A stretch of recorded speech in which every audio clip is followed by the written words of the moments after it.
बघा, शिवचरित्र म्हटलं की काही मोजक्या गोष्टी अगदी अशा मनावरती बिंबवलेल्या आहेत. अफजल खानाचा वध, शाहिस्त खानाची बोटं कापली, आग्र्यावरून सुटका, मिर्झा राजांसोबतचा तह, पन्हाळ्याचा वेढा, सिद्धी सोबतचं युद्ध, बहलोल खान, ही अशी काही प्रकरणं आपल्या सगळ्यांची तोंडपाठ आहेत. पण आजच्या तारखेला मला असं वाटतं की बोलणाऱ्यांनी आणि ऐकणाऱ्यांनी सगळ्यांमध्येच एक वेगळी दृष्टी निर्माण होणं गरजेचं आहे की आपण या सगळ्या प्रसंगातनं नेमकं शिकायचं काय, शिवचरित्रातनं नेमकं घ्यायचं काय, याची समग्र दृष्टी बोलणाऱ्याकडेही असली पाहिजे आणि ऐकणाऱ्याकडेही असली पाहिजे. गेल्या अनेक वर्षांपासून आपण बघतोय की बऱ्याचदा काय होतं माहितीये का, महापुरुषांच्या बाबतीमध्ये कधी कधी जाणीवपूर्वक, कधीतरी अनावधानानं, कधी कधी उत्साहाच्या भरात आपण काहीतरी गरळ ओकतो, कधीतरी काहीतरी बोलून जातो आणि मगाशी आबा म्हटलं तसं जातीय तेढ निर्माण होते, सामाजिक ऐक्य राहत नाही. आणि छत्रपती शिवरायांच्याच बाबतीत नाही, अनेक महापुरुषांच्या बाबतीमध्ये सातत्यानं असे प्रकार घडत असतात. त्यामुळे नेमकं इतिहासाकडे बघायचं कसं, किती बघायचं, याची दृष्टी आपल्यामध्ये निर्माण व्हावी लागेल. मला जर कोणी विचारलं इतिहासाकडे किती बघायचं, तर मी म्हणेल बघा, गाडी चालवताना ड्रायव्हरला जर पुढे बघायचं असेल तर पुढे बघायला मोठी काच असते, मोठी काच दिलेली असते. आणि ड्रायव्हरला जर मागे बघायचं असेल तर छोटा आरसा दिलेला असतो. पुढे बघायचं असेल तर मोठी काच आहे आणि मागे बघायचं असेल तर छोटा आरसा आहे. ड्रायव्हरनं मागे बघायचं किती, छोट्या आरशात दिसेल तेवढं. इतिहासाकडे किती मागे बघायचं, त्या छोट्या आरशात दिसेल तेवढं. तुम्ही जर मागे वळूनच पुढे चालायला लागलात तर आपण तिथे पोहोचणार कधी आहोत. म्हणून इतिहासाकडे किती बघायचं, कसं बघायचं, कोणत्या गोष्टींसाठी बघायचं, याची दृष्टी बोलणाऱ्यांमध्ये आणि ऐकणाऱ्यांमध्ये तयार व्हावी, या मताचा मी आहे. आज पंढरपुरामध्ये व्याख्यान आहे. आबा मागाशी बोलताना म्हटले तिथं त्या पायावरती जर डोकं टेकवलं तर देव विचारत नाही तो कोणत्या जातीचा आहे, कुठून आलाय, काय आलाय. ही जी सामाजिक भावना आहे, हे जे सामाजिक ऐक्य आहे, हे महापुरुषांच्या जयंती पुण्यतिथी साजरी करण्यात आपल्यामध्ये निर्माण होणार आहे का? मी एक सुंदर वाक्य वाचलं होतं, ऐक्य जर नसेल तर तो देश उरत नाही. ऐक्याविना तो देश म्हणजे ते नेशन राहत नाही, ते फक्त पॉप्युलेशन होऊन जातं, ती फक्त एक लोकसंख्या ठरते. जर त्याला देश म्हणून संबोधायचं असेल तर ते ऐक्य आमच्यामध्ये आम्ही निर्माण करू शकलो का, हा प्रश्न आपण स्वतःला विचारायला हवा.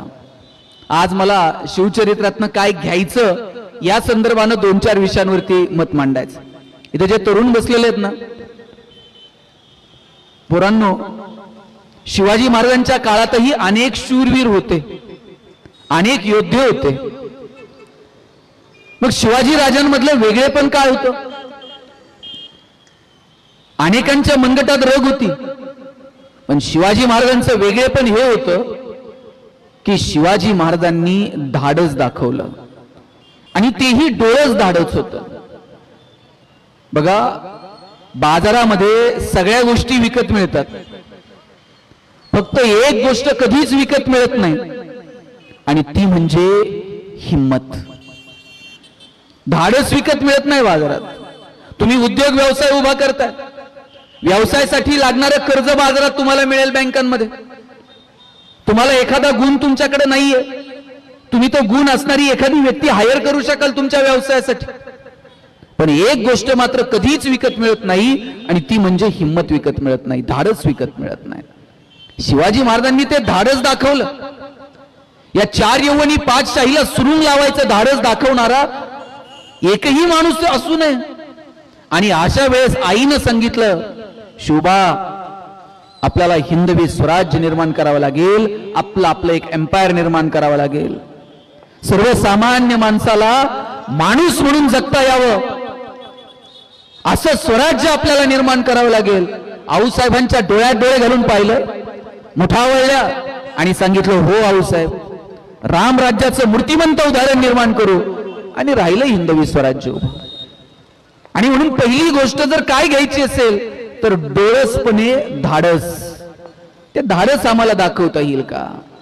चुकीच्या गोष्टींच्या विरोधात बोलण्याची हिंमत आमच्यामध्ये आहे का? आम्ही छोट्या छोट्या गोष्टींनी गर्भगळीत होऊन जातो. एखादं संकट आलं की आम्ही आत्महत्येचा मार्ग स्वीकारतो. काय कमालीचं धाडस आहे, काय मनाची स्थिरता आहे, काय स्थितप्रज्ञता आहे छत्रपती शिवाजी राजांकडे. बघा, जेव्हा शिवाजी राजे अफजल खानाला भेटायला निघाले त्यावेळेस शिवाजी राजांच्या मनाची थोडीशी अस्वस्थता आऊसाहेबांना जाणवली आणि आऊसाहेब म्हणाल्या, राजे अस्वस्थ होऊ नका. या भेटीमध्ये जर काही बरं वाईट झालंच तर संभाजी राजांना गादीवरती बसवेल आणि स्वतः जिजाऊ राज्य कारभार बघल. काय म्हणायचं या धाडसाला? काय आई म्हणून काळीज आहे, राजे भिडा, जे होईल ते पाहू. काय एक आई आहे. एखादी आई म्हटली असती, राजे कुठे या अफजल खानाच्या नादाला लागता, याचा पूर्व इतिहास आपल्याला ठाऊक नाही का? कायम यानं दगा फटका केलेला आहे, याच्याबरोबर लवकर तुम्ही भेटू नका, स्वतःच्या जीवाला जपा. पण एक आई सांगते, राजे भिडा, जे होईल ते होईल बघू. जर काही बरं वाईट झालंच तर संभाजी राजांना गादीवरती बसवेल आणि स्वतः जिजाऊ राज्य कारभार पाहिल. काय कमालीचं धाडस. मला वाटतं हे धाडस आपल्याला अंगीकारता येईल का? आणि या धाडसासाठी हे असं धाडस पाहिजे, फक्त ते डोळस असलं पाहिजे. बरोबर आहे की नाही? अशी हिंमत असली पाहिजे. आणि शिवाजी राजांच्या एकंदरीतच सगळ्या इतिहासाकडे जेव्हा आपण डोळे उघडे ठेवून बघतो त्यावेळेस अशा अनेक गोष्टी जाणवतात की अरे काय हे व्यक्तिमत्व आहे, काय कमालीचे गुण आहेत आणि काय कमालीची स्थितप्रज्ञता आहे. कोणत्याही यशानं शिवाजी राजे हुरळून जात नाहीत आणि कोणत्याही अपयशानं राजे खचून जात नाहीत. ज्ञानोबरायांचा एक गोड अभंग आहे, ऋणू झुनू रे भ्रमरा, सांडी तो अवगुणू रे भ्रमरा. ज्ञानोबराय सांगतात, या मनाला आहे ना कुठेतरी स्थिर करावं लागेल. जेव्हा तुम्ही या मनाला स्थिर कराल तेव्हा ती स्थितप्रज्ञता तुमच्याकडे येईल. बहिणाबाईंनी सांगितलं, मन वढाय वढाय उभ्या पिकातलं ढोर, किती हाकला हाकला पुन्हा येतं पिकावर. काय स्थिरता आहे बघा. जेव्हा जावळीच्या मोऱ्यांना छत्रपती शिवाजी महाराजांनी पत्र लिहिलं की तुम्ही परकीयांना आश्रय देणं थांबवा. तुम्हा सगळ्यांना माहिती आहे, चंद्रराव हे पद होतं आणि शिवाजी राजांच्या कृपेनं जावळीतले मोरे म्हणजे त्यांच्यामध्ये जेव्हा वाद झाला तेव्हा शिवाजी राजांनी तो वाद मिटवला आणि आत्ताचा चंद्रराव हा राजांच्या कृपेनं ते पद भोगत होता. पण अगदी त्यावेळेला मोऱ्यांनी परकीयांना आश्रय देणं सुरू केलं. शिवाजी महाराजांनी जावळीच्या मोऱ्यांना पत्र लिहिलं, जावळीमध्ये परकीयांना आश्रय देणं थांबवा. मोऱ्यांनी उलट पत्र लिहिलं, तुम्ही सांगणारे कोण? तुम्ही नावाचे राजे आहात, आम्ही जन्मानं राजे आहोत. शंभू महाबळेश्वराच्या कृपेनं आम्ही सत्ता उपभोगतो, तुमच्या कृपेनं नाही. शिवाजी महाराजांनी दुसरं पत्र लिहिलं, ऐकलं नाही तर जावळी मारू आणि कैद करू. बघा, मोऱ्यांनी परत पत्र पाठवलं, याल जावली तर जाल गोली, जावळीत याल तर गोले जाल. या आम्ही तुमची वाट बघतोय, दारुगोळा ठासून भरलाय. आता एखाद्यानं लगेच जावळीवरती आक्रमण केलं असतं, पण शिवाजी राजे लगेच आक्रमण करत नाहीत. 4-5 महिने शांत बसतात आणि नंतर जावळीवरती आक्रमण करतात. एक प्रतापराव मोरे वाचतो आणि तो आदिलशाहला जाऊन भेटतो. ज्या दिवशी जावळी घेतली त्या दिवशी शिवाजी राजांनी काय करायला हवं होतं? सगळीकडे आनंदोत्सव. शिवाजी राजा असलं काहीच करत नाहीत. ज्या दिवशी जावळी घेतली त्या दिवशी शिवाजी राजे मोरोपंतांना सांगतात, समोरचा जो भोरप्या डोंगर आहे ना, त्या भोरप्या डोंगरावरती एक दुर्ग बांधायला घ्या. बघा, 1656च्या पूर्वार्धामध्ये जावळी घेतली, दुर्ग बांधायला सुरू केला. 1659च्या पूर्वार्धामध्ये दुर्ग बांधून पूर्ण झाला आणि 1659च्या उत्तरार्धामध्ये अफजल खानाचं संकट स्वराज्यावरती चालून आलं. आणि अफजल खानाच्या एका तुकडीचं नेतृत्व साहेब कोण करत होतं? अफजल खानाच्या एका तुकडीचं नेतृत्व करत होता प्रतापराव मोरे. शिवाजी राजांना ठाऊक होतं हे मोरे गप बसणार नाही, आदिलशाहला जर जाऊन भेटलाय तर कधीतरी जावळीवरती चालून येईल. आणि अशा वेळेला आपला गनिमी कावा चालायचा नाही. आपल्याला जेवढी जावळी माहित आहे त्याच्या 10 पटीनं जावळी मोऱ्यांना ठाऊक आहे. आणि अशा वेळी जर लढायचं असेल असा एखादा दुर्ग असला पाहिजे जो फक्त आपल्याला माहित आहे आणि मोऱ्यांना माहित नाही. आणि म्हणून अफजल खानाचं जे युद्ध झालं ते जाणीवपूर्वक प्रतापगडाच्या पायथ्याला घडून आणलं. काय शिवाजी राजांची गुणवत्ता, काय शिवाजी राजांचं मानसशास्त्र, काय शिवाजी राजांचं भविष्याकडे पाहण्याची दृष्टी. तुम्ही बघा, अफजल खान हा प्रचंड अहंकारी होता. तुकोबारायांचा अभंग आहे, अहंकार गेला तुका म्हणे देव झाला, आणि अहंकार आला तुका म्हणे वाया गेला. अफजल खानामध्ये इतका अहंकार होता त्यानं पत्राच्या खाली मारायला शिक्का बनवून घेतलेला होता.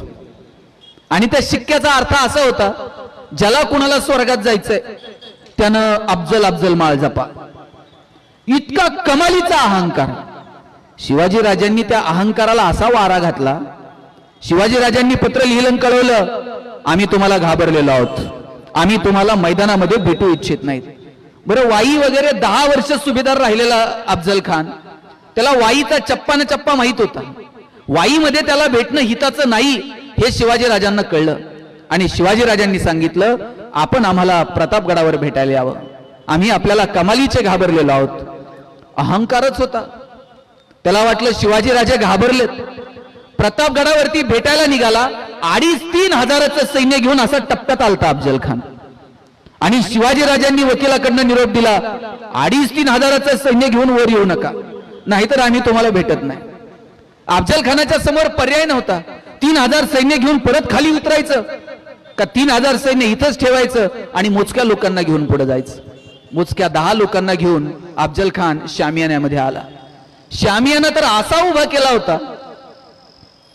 ऑलरेडी अफजल खान अहंकारी, प्रचंड लालची, संपत्तीचं प्रचंड आकर्षण, हिरे जडीत माणिक मोत्यांनी सजवलेला शामियाना बघितला आणि अफजल खानाचे डोळे असे विस्पारून गेले.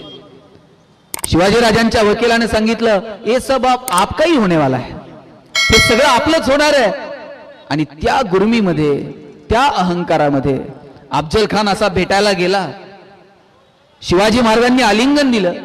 अफजल खानानं शिवाजी महाराजांचं डोकं असं बगलेत पकडून दाबायला सुरुवात केली आणि ठरल्याप्रमाणे मग खंजीर उपसला, शिवाजी राजांवरती वार केला. शिवाजी राजे चिलखत घालून आलेले होते. वार केला, अंगरखा फाटला, खंदिशी आवाज झाला, चिलखतावरती वार गेला. शिवाजी राजांना कळलं दगा झालाय. लपवलेले बिछवा काढला, वाघ नखे बाजूला काढले, हे घुपसले, आतड घेऊनच मागे पडले. आणि हा जेव्हा पळून निघाला, संभाजी कावजीच्या लक्षात आलं की अफजल खान आता पळालाय. संभाजी कावजी धावत गेला, भोयांचे पाय कापले, अफजल खानाचं मुंडकं कापलं आणि प्रतापगडावरती निघून आला. राजे जेव्हा जगदंब जगदंब करत प्रतापगडावरती गेले आणि संभाजी कावजीनं असं मुंडकं दाखवलं अफजल खानाचं, शिवाजी राजांचं प्लॅनिंग इतकं पक्क होतं. त्यांनी विचारलं, तुला सांगितलं कुणी आहे? प्रत्येकाची जबाबदारी ठरलेली होती. सय्यद बंडा जेव्हा धावून आला आणि शिवाजी राजांनी समशर उचलली, जीवा महालांनी सांगितलं, राज व्हा माग, याला तर मीच बघतो की. जीवा महालानं दांडपट्टा फिरून टाकलेल्या सय्यद बंडाचा हात असा खांद्यापासून बाजूला फेकून दिला. प्रत्येकाची जबाबदारी ठरलेली होती. संभाजी कावजीला विचारलं, तुमच्यावर हे काम सोपवलेलं होतं का? भोयांचे पाय कापायचे, मुंडकं तोडून घेऊन यायचे, नाही पण राज ते वाचला असतं. मग अरे वाचल कसा? जे वाघ नखे वापरले होते त्याला ऑलरेडी विष वगैरे लावलेलं होतं, तो वाचणारच नाही. जर दगा फटका झाला तर असा वार होणार की अफजल खान वाचणार नाही. याची दक्षता शिवाजी राजांनी घेतली होती. तुम्ही नीट लक्ष घ्या. तुमच्या समोर मी मोठं भाषण करेल, अंगावरती सरसरून काटे येतील, तुम्ही जय भवानी जय शिवाजीच्या घोषणा द्याल, पण शिवाजी राजांचा एक एक गुण, एक एक पैलू तुम्ही लक्षात घ्या. काय प्लॅनिंग आहे. अफजल खान जेव्हा निघाला तिथे प्रतापगडाच्या पायथ्याला शामियानापर्यंत पोहोचेपर्यंत शिवाजी महाराजांचे गुप्तहेर त्या सगळीकडे पेरलेले होते. अफजल खानाच्या मानसिकतेची इत्तमभूत माहिती शिवाजी राजांपर्यंत पोहोचत होती. आणि मग या प्रत्येक गोष्टीचं प्लॅनिंग शिवाजी राजांनी केलं. आणि मग अफजल खानाला मारल्यानंतर शिवाजी राजांचा हिंदुस्थानाच्या राजकारणात असा दबदबा निर्माण झाला, या अगोदर असा दबदबा शहाजी राजांचा निर्माण झाला. 1624 ला जी शहाजी राजांनी लढाई लढली पारगाव भातोडीच्या तलावामध्ये, म्हणजे शहाजी राजे बघा, आपण म्हणतो की आई वडिलांची भूमिका फार महत्वाची असते लेकरांच्या जडणघडणीमध्ये, आणि ते तितकंच खरं आहे. शिवाजी राजांमध्ये आपण स्वराज्य निर्माण करावं ही भावना जर कुणी निर्माण केली असेल ना, जितक्या महत्वाच्या आऊसाहेब आहेत अगदी तितकेच महत्वाचे शहाजी राजे सुद्धा आहेत. मुळात स्वराज्याची संकल्पना शहाजी राजांची आहे. निजामांचा वारसदार असणारा मूर्तिजा त्याला मांडीवरती घेऊन त्याला गादीवरती बसून स्वतः शहाजीराजे कारभार बघायला लागले होते. पण काही गोष्टी अशा घडल्या की हे स्वराज्य पुढे वाढवता आलं नाही, त्याला मूर्त स्वरूप देता आलं नाही. पण आपलं स्वराज्य असावं ही संकल्पना शहाजीराजांच्या मनात होती. जेव्हा आदिलशाह आणि मोगल यांनी एकत्र येऊन ठरवलं निजामशाही बुडवून टाकू, शहाजीराजांच्या मनात विचार होता निजामशाही बुडता कामा नये, निजामशाहीलाच ढाल बनू आणि आपण आपलं राज्य निर्माण करू. त्यावेळेस निजामशाही टिकली पाहिजे म्हणून शहाजीराजांनी पुढाकार घेतला. मलिक अंबरचं वय 80-82 होऊन गेलं होतं. तरणेबांड 22-23 वर्षाचे शहाजीराजे मोगल आणि आदिलशहाच्या विरोधात लढायला लागले. मेहकर नदीच्या काठावरती 80,000ची फौज येऊन ठेपलेली होती. 22,000चं सैन्य घेऊन 80,000च्या सैन्याच्या विरोधात लढायचं कसं? शहाजीराजांनी रात्रीतून पारगाव भातोडीचा तलाव फोडून टाकला आणि मोठं सैन्य वाहून गेलं. शेवटची जी झटापट झाली त्यात शहाजीराजांचे बंधू शरीफजी राजे मारले गेले, धारातीर्थी पडले. पण शहाजीराजांनी मात्र युद्ध जिंकलं आणि मग हिंदुस्थानामध्ये एक म्हण प्रचलित झाली, उत्तरेत शहाजहान आणि दक्षिणेत शहाजी. ही पकड जी निर्माण केली ना शहाजीराजांनी आणि अफजल खानाला मारल्यानंतर शिवाजीराजांनी, बघा साहेब, पकड निर्माण झाली ना, वेळ दौडायचा नसतं. पुढच्या काही दिवसांमध्ये असं झपाट्यानं वातावरण निर्माण केलं. अफजल खानाला मारल्यानंतर पुढचे 1.25 वर्ष आऊसाहेबांची आणि शिवाजीराजांची भेट नाहीये. एखादा पोरगा म्हटला असता युद्ध जिंकलंय, हत्तीहून साखर वाटा, लगेच आईला भेटायला जातो, आऊसाहेबांचं दर्शन घेतो. पन्हाळा हातात येत नव्हता, पन्हाळा घ्यायचा होता शिवाजीराजांना. त्या दबावाचा वापर असा केला शिवाजीराजांनी, पुढच्या 18 दिवसात शिवाजीराजांनी पन्हाळा सुद्धा घेतला आणि अशी मोहीम राबवली की सगळीकडे स्वतःची एक पकड निर्माण केली. मिळालेल्या यशाचा वापर कसा करायचा आणि त्या दबाव तंत्रातून कसे बाकीच्या सत्तास्थानं काबीज करायची हे शिवाजीराजांकडनं शिकलं पाहिजे. म्हणून मी मगाशी म्हटलं, शिवाजीराजे यशानं हुरळून जात नाहीत आणि अपयशानं खचून पण जात नाहीत. अफजल खानाला मारल्यानंतर प्रचंड यश संपादन केलं आणि त्या दबावाचा वापरही केला. पण मिर्झा राजे जेव्हा चालून आले आणि मिर्झा राजेंच्या सोबत जो तह झाला, काय अवस्था असेल हो राजांच्या मनाची. मोठं अपयश होतं, मोठं संकट होतं. मिर्झा राजेच्या सोबत एवढ्या मोठ्या सैन्यासमोर आज जर मैदानात लढायला गेलो तर जनतेचे हाल होणार आहेत, सर्वसामान्य जनता त्यात होरपळून जाणार आहे. आणि अशा प्रसंगी आपण 2 पावलं माघार घेतली पाहिजे. प्रत्येक वेळेस भिडायचं नसतं, प्रत्येक वेळेस संकटाच्या समोर असं छाती काढून उभं राहायचं नसतं. कधीतरी 2 पावलं माघार घ्यायची असते आणि वेळ बघून कार्यक्रम करायचा असतो. हे शिवाजीराजांकडनं शिकावं. मिर्झा राजेसोबत तह झाला, 23 किल्ले दिले. बरं, 23 किल्ले नुसते देऊन थांबले नाहीत. मिर्झा राजेच्या सूचनेनुसार औरंगजेबाला भेटायला जावं लागलं. बरं, भेटायला जाताना एकटे जाऊ शकले असते, पण जाताना एवढ्याशा संभाजीराजांना सोबत घेऊन गेले. आता मधला जो प्रवास आहे, या मधल्या प्रवासामध्ये संभाजीराजांचं आणि शिवाजीराजांचं काही तर बोलणं झालं असेल की नाही? काय बोलले असतील शिवाजीराजे संभाजीराजांना? स्विस बँकेत आपला अकाउंट आहे, काय बोलले काय असतील? शिवाजीराजांनी सांगितलं असेल, शंभूराजे, आतापर्यंत तुम्ही जिंकणं बघितलं, आतापर्यंत तुम्ही यश बघितलं, आयुष्यातला संघर्ष सुद्धा जवळून बघा, चला माझ्या सोबत. घेऊन गेले. तिथे गेल्यानंतर औरंगजेबाने संभाजीराजांना एक हत्ती भेट म्हणून दिला आणि थोडीशी गंमत करावी म्हणून दिलेर खान म्हटला, शंभूराजे, आप इतने छोटे हो पर हाथी इतना बड़ा है, इस हाथी को आप महाराष्ट्र में कैसे ले जाओगे? एवढ्यासा संभाजी राजा दिलेर खानाच्या डोळ्यात डोळे घालून सांगतो, ये तो जानवर है, बैठ कर जाएंगे, नहीं आया तो खींच कर ले जाएंगे, लेकिन हमारे आबा साहब ने जो आपको किले दिए हैं वो तो अभी महाराष्ट्र में है, उन्हें आप आगरा कैसे ले आओगे? एवढ्याचा संभाजी राजा, पण माहित होता आता तहात दिलेत आणि गेल्यावर घेऊ की परत एक एक. हे लढणं काय असतं, पेटून उठणं काय असतं ना, हे महाराष्ट्राच्या मातीकडनं जगांना शिकावं. दत्ताजी शिंदे तर असं रक्ताच्या थारोळ्यात कोसळलेले होते. मानेवरती तलवार ठेवून विचारलं, क्यों पाटील और लढोगे? आणि त्याही व्यवस्थेत दत्ताजी शिंदे म्हटले, क्यों नाही, बचेंगे तो और भी लढेंगे. ही जी जगण्याची खुमखुमी आणि उर्मी आहे ना, मला वाटतं ती आपण शिवचरित्रातनं शिकली पाहिजे. काय कमालीचं संकट आहे हो, पण अशा संकटाच्या प्रसंगी सुद्धा शिवाजीराजे गर्भगळीत होत नाही. औरंगजेबाला भेटायला जाताना 23 किल्ले दिले, पण उरलेले जे जे किल्ले आहेत ना, भेटायला जाताना उरलेल्या सगळ्या किल्ल्यांना व्हिजिट दिली आहे. सगळीकडे व्यवस्था आहे का, धान्याचा साठा आहे का, शस्त्रास्त्र आहेत का, सैन्य मजबूत आहे का. एखादा राजा म्हटला असता आता 23 दिलेत आणि एवढे उरलेत, आल्यावर बघू काय असते ते. पण उरलेला माझा प्रत्येक किल्ला तो मजबूत असला पाहिजे याची पाहणी केली आणि मग भेटायला गेले. बरं, तिथं भेटायला गेल्यानंतर शिवाजी राजांचा जाणीवपूर्वक अपमान केला गेला. मिर्झा राजेंचा मुलगा रामसिंग याच्यावर जबाबदारी होती स्वागताची, पण रामसिंग स्वागताला जाऊ नये याची काळजी औरंगजेबाने घेतली. औरंगजेबानं रामसिंगाला वेगळ्या कामामध्ये अडकवलं आणि रामसिंगानं एका साध्या माणसाला शिवाजी राजांचं स्वागत करायला पाठवलं. अरे, एक राजा येतोय आणि त्याचं स्वागत करायला कुणी रामसिंगानं जाऊ नये, औरंगजेबाची कुणी माणसं येऊ नयेत. राजांचा अपमान सुरू झाला. राजांना उभं केलं सरदारांच्या रांगेत.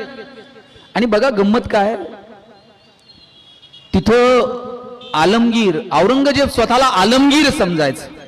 आलम म्हणजे विश्व, हे विश्व गिरफ्त करायला जो निघालाय तो आलमगीर. आणि त्या आलमगीरच्या समोर कुणी बोलायचं नाही, मान वर करून कुणी बोलायचं नाही, मुजरे करायचे आणि मुजरे झडले 10-12 पावलं मागे यायचं, पण औरंगजेबाला कुणी पाठ दाखवायची नाही. आवाज उंच करून आजपर्यंत कुणी त्या सभागृहात बोललेलं नव्हतं. शिवाजी राजांचा अपमान केला, राजांना सरदारांच्या रांगेमध्ये उभं केलं.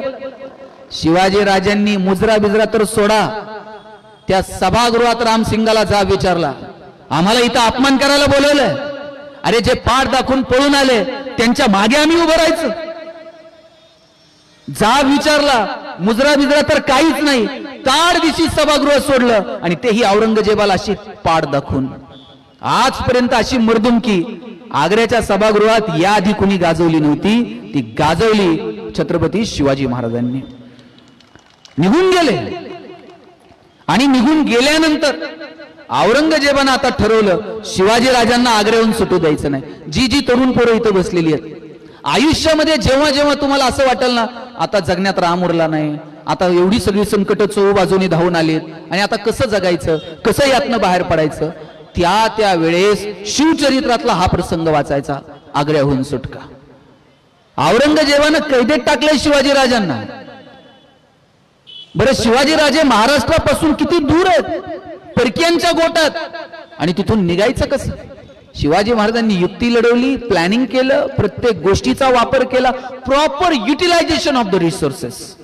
जे जे रिसोर्सेस उपलब्ध होते त्या सगळ्या रिसोर्सेस इतकं प्रॉपर वेने युटिलायझेशन केलं. औरंगजेबाच्या नाकावर टिचून शिवाजी राजे कधी महाराष्ट्रात निघून आले औरंगजेबाला सुद्धा कळलं नाही. आणि प्रत्येक गोष्टीचं काय प्लॅनिंग होतं. संभाजी राजांना मथुरेमध्ये ठेवलं आणि जेव्हा इकडे गडावर पोहोचले सगळीकडे बातमी पसरवली की संभाजी राजे गेले, आणि ही बातमी औरंगजेबाला कळावी आणि औरंगजेबाने संभाजी राजांची शोध मोहीम थांबवावी यासाठी संभाजी राजांचे मरणोत्तर सगळे विधी केले शिवाजी राजांनी.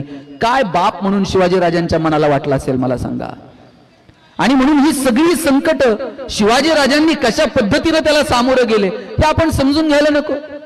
आपण छोटी छोटी संकट आली की गर्भगळीत होऊन जातो, आत्महत्यांचा मार्ग स्वीकारतो. खचायचं नाही, लढायचं. किती किती उदाहरणं आहेत. आज आपल्याला उद्योग व्यवसायामध्ये अपयश आलं, आपण खचून जातो. समाजकारणामध्ये 4 लोकांनी नावं ठेवली, आपण खचून जातो. मला वाटतं असं न खचता संकटांच्या समोर कसं उभं राहायचं, वेळ प्रसंगी 2 पावलं माघार घेऊन कशी झेप घ्यायची ना, हे छत्रपती शिवाजी राजांकडनं शिकलं पाहिजे. म्हणून शिवाजी राजांच्या अनेक गुण आहेत. आणि आज जर आपल्याला कशाची गरज असेल तर ती म्हणजे सामाजिक ऐक्याची. ते सामाजिक ऐक्य निर्माण व्हावं यासाठी आपण काही नव्यानं प्रयत्न करत आहोत का? मी जसं मगाशी म्हटलं की इथं पंढरपुरात आल्यानंतर पांडुरंग आपल्याला आपली जात विचारत नाही. तर असं ह्या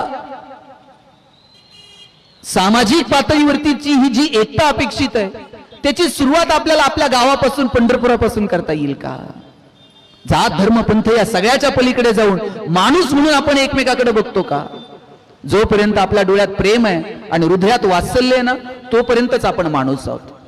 ज्या दिवशी डोळ्यातलं प्रेम संपलं आणि हृदयातलं वात्सल्य संपलं ना, त्या दिवशी समजायचं आपण माणूस उरलो नाही, आपण यंत्र होत चाललेलो आहोत. अहो, गाडगे बाबा जर पंढरपूरमध्ये आले, चंद्रभागेच्या वाळवंटामध्ये खराटा घ्यायच्या हातात आणि सगळं पंढरपूर स्वच्छ करायचे. गोपाला गोपाला देवकी नंदन गोपाला. आणि लोकांना सांगायचे, कमरेवर हात देऊन विटेवर उभा असणारा पांडुरंग ही घाण काढायला येणार नाही. बापू हो, आपली घाण आपल्याला काढावी लागेल. गोपाला गोपाला देवकी नंदन गोपाला. पंढरपुरामध्ये अगोदर खराट्यानं गाव स्वच्छ करायचं, मग कीर्तनातून लोकांची मनं स्वच्छ करायची आणि मग त्या पांडुरंगाच्या दर्शनाला जायचं. मला वाटतं हे सामाजिक ऐक्य, निसर्ग, समाज, सार्वजनिक स्वच्छता अशा कितीतरी विषयांना संतांनी हात घातला. बरं, या मातीला स्वातंत्र्य मिळावं याच्यासाठी लोकांनी रक्त सांडलं. आज आपली जबाबदारी काय? आज आपल्याला कोणाला लगेच सीमेवर जाऊन लढायचंय का? आता आपल्याला सीमेवर जाऊन लढायचं नाही. आता बाहेरून येणाऱ्या शत्रूला लढण्यासाठी स्वतंत्र आपली आपली यंत्रणा आहे. सैन्य तिथे सीमेवरती सज्ज आहे, संशोधक वेगवेगळ्या पातळींवरती काम करतात. आता तुमची माझी जबाबदारी आहे की सामाजिक एकोपा ठेवणं. तुमची माझी जबाबदारी आहे. शिवाजी राजांनी, संभाजी राजांनी आपलं रक्त या मातीमध्ये सांडलं. कितीतरी मावळ्यांनी आपल्या प्राणांची आहुती दिली. त्यांनी उभं केलेलं स्वराज्य टिकावं, समृद्ध व्हावं, बहरावं, याच्यासाठी सामाजिक एकोपा निर्माण करणं ही आपली नैतिक जबाबदारी आहे. आणि आज आपण इतके तुलनेमध्ये आहोत. नाही, आपलीच मानसिक स्थिती इतकी वाईट आहे. आपण समाज विमच कधी विचार करणार आहोत? आपण आपल्याच टेन्शन मध्ये आहोत. आपण सामाजिक बाबतीत कधी विचार करणार आहोत? आमच्याकडे ना एक जणानं बंगला बांधलाय बरं का, 10-12 कोटी रुपये खर्च केलेत बंगल्याला. आणि साहेब, मी त्याच्या घरी गेलो का ती अर्धा तास आधी मला बंगल्याविषयी सांगते. ते म्हणणार टाईल्स इकडून आणल्यात, कर्टन इकडून आणलेत, हे इकडून आणले. बरं, त्याचं कष्टानं बांधलेलं आहे, त्याच्यामुळे त्याला त्याचं आकर्षण वाटणं, त्याला त्याचा अभिमान वाटणं स्वाभाविक आहे. आपण पण त्याच्या आनंदामध्ये आनंद घ्या. काहींना खोड असते. म्हणजे कुणी काही चांगलं सांगायला लागलं का, एक जण म्हणणार ते बंगला लय भारी वर का, पण जरा दिशा बघून घ्या, जरा ते किचनचं बघून घ्या. म्हणजे त्याला ते 10-12 कोटीच्या बंगल्याचं काय नाही, ते दिवसभर त्या माणसानं सांगितलं त्यातच अडकून राहते. हे काका घरी गेलं का मला अर्धा तास बंगल्याविषयी सांगतात आणि मग पुढच्या विषयावर बोलायला. आता मलाही सवय होऊन गेली. आता मी पण त्यांच्याकडे गेलो, मी त्यांना सांगतो, काका ते जरा बंगल्याचं सांगा बरं, मला वेगळ्या विषयावर बोलायचं. काल परवा मी गेलो, काका एकही शब्द बंगल्यावर बोलायला तयार नाही. म्हणलं काका काय झालं, बंगल्याविषयी तुम्ही काय बोलायला तयार नाही? अहो म्हणले, आता बंगल्यात राहिलंय काय, म्हणजे आहे तसाच आहे. कुणी म्हणाल कालच बांधलाय. अहो अजून कुठं रंग फिका झाला नाही, कुठं फरशीचा तुकडा दिसत नाही, नवीन काही गोष्टी आणलेल्या दिसतात. नाही हो म्हणले, बंगल्यात आता काय उरलं नाही. म्हणलं झालं काय, काय सांगायचंय म्हणले, शेजारच्यानं आपल्यापेक्षा मोठा बंगला बांधला म्हणले, आता आपल्या बंगल्यात काहीच राहिलं नाही. काय कमालीची अस्वस्थता आहे ही. अस्वस्थता आपली आपल्यापाशीच इतकी आहे. आपण कधी सामाजिक विषयांवरती चर्चा करणार आहोत आणि कधी बोलणार आहोत? मानसिक पातळीवरती बघा, शारीरिक स्वास्थ्य जितकं महत्वाचं आहे ना, तितकंच आजच्या काळात मानसिक स्वास्थ्य सुद्धा महत्वाचं आहे. आणि म्हणून काही परिवर्तन जर करायचं असेल तर आम्ही मानसिक स्वास्थ्य जपतो का? मला वाटतं याचा विचार आपण सगळ्यांनी करायला हवा. शिवाजी महाराजांचं मानसिकरित्या, शिवाजी महाराजांची जर तुम्ही अवस्था बघितली, कोणत्याही संकटात ते खचून जात नाहीत. कितीतरी संकट आली, त्या संकटांच्या समोर कसं सामोरं जायचं हे मात्र आपल्याला शिवाजी राजांच्या इतिहासातनं पाहायला मिळतं. मला आणखी एक गोष्ट आपल्याला सगळ्यांना सांगायची. शिवचरित्रातनं 3 गोष्टींवरती आपण विचार करू. पहिली गोष्ट ती म्हणजे निसर्ग, दुसरी गोष्ट ती म्हणजे समाज, आणि तिसरी आणि तितकीच महत्वाची गोष्ट आहे ती म्हणजे अर्थकारण. निसर्ग का? शिवाजी महाराजांच्या सगळ्या लढाया गनिमी कावा आणि निसर्गाशी धरून आहेत. केवळ लढायांसाठी म्हणून निसर्ग नाही. आज आपल्याला चांगलं आयुष्य जर जगायचं असेल तर आज आपल्याला निसर्गासोबत जुळून घ्यावं लागेल. शिवाजी महाराजांनी स्वतःच्या सैन्याला पत्र लिहिलेली आहेत, शेतकऱ्याच्या परवानगीशिवाय त्याची झाडं तोडू नका. काही कामाची झाडं तोडायची असतील तर शेतकऱ्याला मोबदला द्या. 4 झाडं तोडली तर 8 झाडं लावण्याचं नियोजन करा. खेड शिवापूर मध्ये शिवाजी महाराजांना आमराई उभी करायची होती. शिवाजी राजांनी तिथल्या पाटलाला पत्र लिहिलंय, आमराई करायची आहे, अगोदर पाण्याची सुविधा करा. पाण्याची सोय केली आणि मग आमराई उभी केली. आपल्याकडे काय किती चिंतन आहे निसर्गाविषयी. आपणही झाडं लावतो, नाही असं नाही, पण खरं सांगा बरं, आपण लावलेली झाडं किती टिकली हो? आपण वाढदिवसाला झाड लावायचं, दुसऱ्या दिवशी पेपरला फोटो, तिसऱ्या दिवशी पेपर गायब, चौथ्या दिवशी झाड गायब. पुढच्या वाढदिवसाला खड्डा तोच असतो, झाड फक्त नवीन असतं. म्हणजे वाढदिवसाला सकाळी कार्यकर्त्यांनी झाडं लावायची, दुपारी बकऱ्यांनी झाडं खायची आणि संध्याकाळी कार्यकर्त्यांनी बकऱ्या खायच्या. फिट्टम फाट. आम्ही कोणाला फसवायला निघालेलो? आज जर आपण निसर्गासोबत जुळून घेतलं नाही, शिवाजी राजांनी निसर्गासोबत जुळून घेतलं आणि निसर्गानं त्यांना त्यांच्या प्रत्येक युद्धनीतीमध्ये साथ दिली. आज जर आपण निसर्गासोबत जुळून घेतलं नाही, कोट्यवधी रुपये असतील आपल्याकडे, पण आपल्याकडे आरोग्य नसेल, रोज सकाळी उठल्यापासून रात्री झोपेपर्यंत 50 गोळ्या खाव्या लागतात. 5वीला सटवाई पुसताना त्याच्याऐवजी चिप पुजायची एक, आणि कोणत्या गोळ्या कधी खायच्या तुम्ही लक्षात सुद्धा ठेवायचं नाही, इतकं तंत्रज्ञान पुढे गेलेलं असेल. बाजारामध्ये चिप येतील, त्या चिप मध्ये 50 गोळ्या टाकायच्या, चिप मनगटात बसून टाकायची. आईनं कामाला जाता जाता एंट्री करायची, सकाळी 2 ह्या, दुपारी 2 ह्या. वडिलांनी कामाला जाता जाता एंटर मारायचं. एंटर मारलं का एक एक गोळी रक्तात आपोआप सर्क्युलेट होत जाणार. बरं, ते लय टेन्शन घेऊ नका, चिप लय महाग नसतील.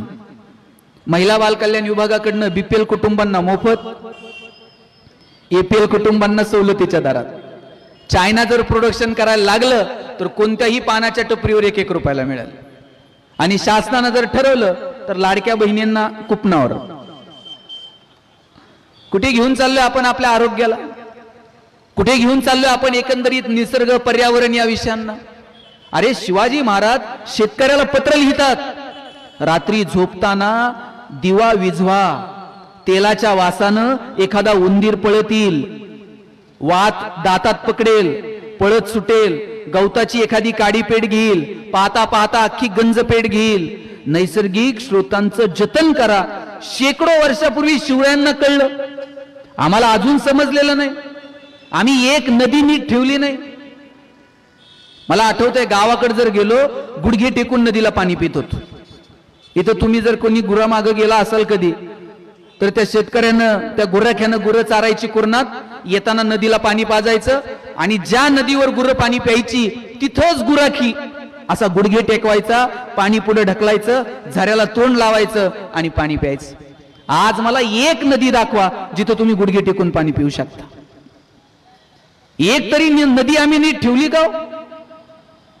आज जाईल तिथं पाण्याची बाटली घेऊन जायची वेळ आली. ज्यानं कुणी 20 रुपये लिटरनं पाणी विकायला सुरू केलं असेल, लोकांनी वेड्यात काढलं असेल. अरे, आमचं दूध 20 रुपये लिटरनं जाईना, तू पाणी 20 रुपये लिटरनं विकतो. पण त्या शहाण्या माणसाला माहित होतं, माणसं एवढी वेडी आहेत ती निसर्गाला खराब करणार आणि एक दिवस पाणी विकत घेऊन प्यावं लागणार. मला आठवतंय, लग्न कार्याला गेलं, टँकर असायचा, ट्रॅक्टर असायचा, तिथं तोट्या बिट्या लावलेल्या असायच्या, तिथं ते लाल पिवळे निळे वेगवेगळे ग्लास ठेवलेले असायचे. एसटी स्टँडला तुटीला असं हात लावून पाणी पिलेले आपल्यापैकी किती जण आहेत? बहुतांशी लोक तिथं पाणी पिले. आता कुठं पाणी पितय का? पटकन म्हणताय पाण्याची बाटली आण. कार्यक्रमात सुद्धा पाण्याची बाटली असते. पूर्वी तांब्या असायचा, फुलपात्र असायचं. शिक्षणाधिकारी साहेब, आता कुठं तुमच्या कार्यक्रमात तांब्यान फुलपात्र असतंय का? आणि तुम्ही ठेवलं तर कोण पिईल का? आता सगळीकडे पाण्याची बाटली आहे. मला वाटतं तांब्यान फुलपात्र अजून फार फार तर सुपारीन साखरपुड्यात असन, टिळ्या बिळ्याला असते अजून. आणि काही दिवसानं तिथं पण नसणार. गुरुजी सांगणार, मुलाचे मामा बाटली घेऊन या. तुमच्या मनात जी येते माझ्या मनात, ते गुरुजीन तुमचं तुम्ही बघा. कुठे घेऊन चाललो आम्ही एकंदरीत सगळ्या निसर्गाला? दिल्ली गव्हर्नमेंटला निर्णय घ्यावा लागला, तुमच्या मालकीच्या जरी गाड्या असल्या मस्कस तरी तुम्ही रोज बाहेर काढायच्या नाही. ऑड डे गाड्या बाहेर काढा. 1 तारखेला काढली ना, आता 2ला नाही काढता येणार, 3 तारखेला. का? काय दिल्लीच्या हवेची परिस्थिती हो आज? आज आपण आपली आपली पाण्याची बाटली घेऊन जातो. एक दिवस असा येईल, दिल्लीला जायचंय ना, आपला सिलेंडर घ्यावं. जी परिस्थिती हवेची दिल्लीची आहे तीच मुंबईची, तीच उद्या पुण्यावरून पंढरपूरला यायला वेळ लागणार नाही. आणि म्हणून शिवाजी महाराजांनी युद्ध, लढाया, स्वराज्य हे सगळं करत असताना काय काय शिवाजी राजांचं व्यक्तिमत्व आहे बघा. एकीकडे इथं जगायचं पडलंय लोकांना. ज्या लोकांच्या मानगुटीवरती तलवारी ठेवल्यात त्या माणसांना पारतंत्र्यातून मुक्त करण्यासाठी शिवाजी राजे शमशेर उचलतात, अहोरात्र या सगळ्या शाह्यांच्या विरोधात लढतात. आणि त्याच वेळेला म्हणजे एकीकडे स्वराज्य निर्माण करण्यासाठी शमशेर हातात घ्यायची, रात्रंदिवस लढायचं, आणि त्याच वेळेला शिवाजी राजे निसर्ग, पर्यावरण, समाज, अर्थकारण, व्यापार, भाषा, संशोधन, शेतकरी, अशा कितीतरी विषयांवरती काम करतात. शिवाजी राजे म्हणजे फक्त ढाल तलवारीचा इतिहास नाहीये. शिवाजी राजे उत्तम प्रशासक आहेत. आणि म्हणून त्यांची प्रशासकीय व्यूहरचना, त्यांची प्रशासन चालवण्याची पद्धत आपण समजून घ्यायला हवी. काय न्याय व्यवस्था आहे तुम्ही बघा. खंडोजी खोपडे जेव्हा परकीयांच्या गोटात गेला आणि मग परत शिवाजी राजांकडे कसं यायचं, कान्होजी जेधेंनी मध्यस्थी केली. यायचा, मुजरा करायचा, निघून जायचं. शिवाजी राजांनी सांगितलं, उजवा हात तोडा आणि डावा पाय काढा. परक्यांच्या गोटात जे पाऊल टाकलं तेवढा पाऊल तोडला, आणि स्वकीयांच्या विरोधात ज्या हातात शमशेर घेतली तेवढा हात तोडला. रांझ्याच्या पाटलानं एका मुलीवर अन्याय अत्याचार केला. शिवाजी राजांनी सांगितलं, जा रे, पाटलाला घेऊन या. 2 मावळे गेले, पाटलाला निरोप दिला. शिवाजी राजांनी बोलवले. पाटील म्हणला, तुमच्या राजाला सांगा आम्ही तुम्हाला राज मानत नाहीत. मावळे आले, राजांना सांगितलं, राज, पाटील मगरूर आहे. झालं काय? ते म्हणताय, मी शिवाजी राजाला राजाच मानत नाही. बर, असं?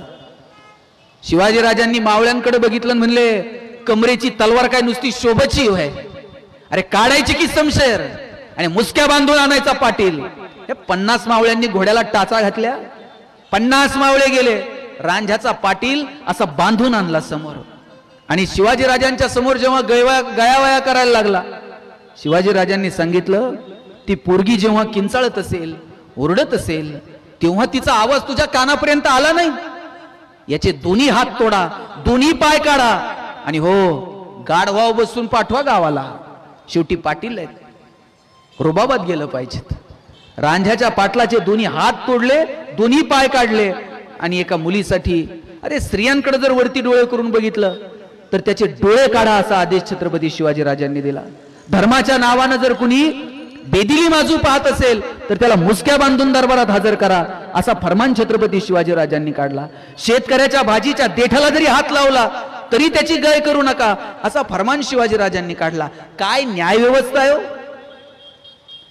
काय कुणाची टाप आहे या न्यायाच्या विरोधामध्ये काही काम करायची? मला वाटतं अशी न्याय व्यवस्था आम्हाला निर्माण करता येईल का?